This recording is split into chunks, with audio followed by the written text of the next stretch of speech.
കോടതി വല്ലതും പറഞ്ഞോ മുകേഷിന്റെ കാര്യം? കോടതി പറയും ഈ ആരോപണം വന്ന പശ്ചാത്തലത്തിൽ അപ്പൊ മാറി നിൽക്കേണ്ട സാഹചര്യം ഇല്ലാന്നാണ് കോടതി പറയും. നിങ്ങൾ മനസ്സിലാക്കേണ്ടത്, ഞാൻ അമ്മയിൽ എപ്പോഴുണ്ട്?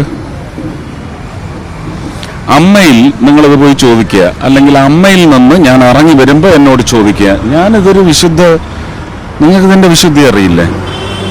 ഞാൻ അവിടെ നിന്നാണ് ഇറങ്ങി വന്നിരിക്കുന്നത്. ഇതിനെ റിലേറ്റ് ചെയ്ത് എന്തെങ്കിലും നിങ്ങൾക്കറിയാനുണ്ടോ? ചോദിക്കൂ. ഞാൻ എൻ്റെ ഓഫീസിൽ നിന്ന് ഇറങ്ങി വരുമ്പോൾ എൻ്റെ ഓഫീസിനെ സംബന്ധിക്കുന്ന കാര്യം ചോദിക്കണം. എൻ്റെ വീട്ടിൽ നിന്ന് ഇറങ്ങി വരുമ്പോൾ എൻ്റെ വീട്ടിലെ കാര്യം ചോദിക്കണം.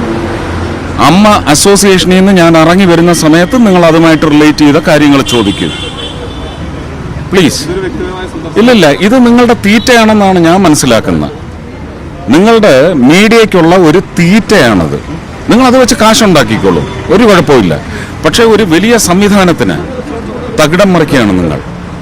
ഈ വിഷയങ്ങളെല്ലാം കോടതിയിലുണ്ടെങ്കിൽ കോടതിക്ക് ബുദ്ധിയുണ്ട്, കോടതിക്ക് യുക്തിയുണ്ട്, കോടതി തീരുമാനമെടുക്കും.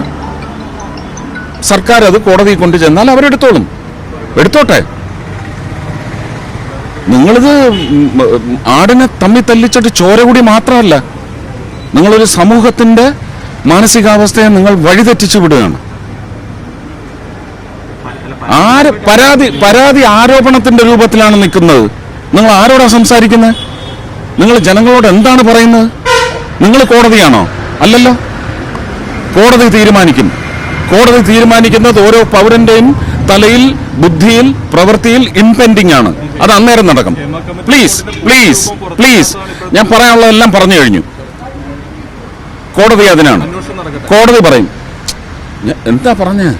നിങ്ങൾ പിന്നെയും ഇങ്ങനെ കുത്തിക്കേറ്റാതെ നിങ്ങൾ ചോദിച്ചു, ഞാൻ പറയാനുള്ളത് പറഞ്ഞു. Thank you.